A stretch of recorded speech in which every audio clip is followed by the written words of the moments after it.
T20 ప్రపంచ cup 2024కు సమయం ఆసన్నమవుతోంది. IPL 2024 అనంతరం మెగా టోర్నీ ఆరంభం కానుంది. జూన్ 1 నుంచి వెస్టిండీస్, అమెరికా వేదికగా పొట్టి ప్రపంచ కప్ జరగనుంది. టీ20 ప్రపంచ కప్కు జట్టును ఎంపిక చేసేందుకు మే 1 చివరి తేదీ. దాంతో త్వరలోనే భారత జట్టును బీసీసీఐ ప్రకటించే అవకాశం ఉంది. ఇందుకోసం captain Rohit Sharma, coach Rahul Dravid, chief selector Ajit Agarkar ఇప్పటికే సమావేశమయ్యారు. దాంతో ప్రపంచ కప్ టోర్నీ కోసం భారత జట్టు ఎంపికపై సోషల్ మీడియాలో చర్చ జరుగుతోంది. టీ20 ప్రపంచ కప్ 2024 కోసం బీసీసీఐ మే 1న భారత జట్టును ప్రకటించనున్నట్లు తెలుస్తోంది.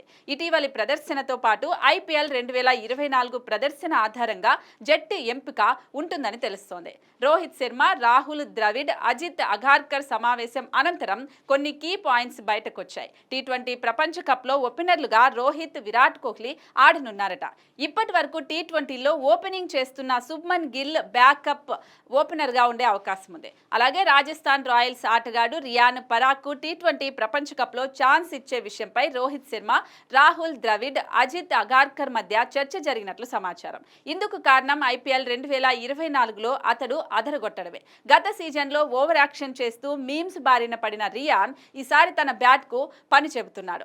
ఆడిన 7 మ్యాచ్ల్లోనూ 318 పరుగులు చేశాడు. ఇందులో 3 హాఫ్ సెంచరీలు ఉన్నాయి. అతడి స్ట్రైక్ రేట్ 161 కాగా యావరేజ్ 63. కాబట్టి ప్రపంచ కప్లో పరాగ్కు అవకాశం వస్తుందో లేదో చూడాలి.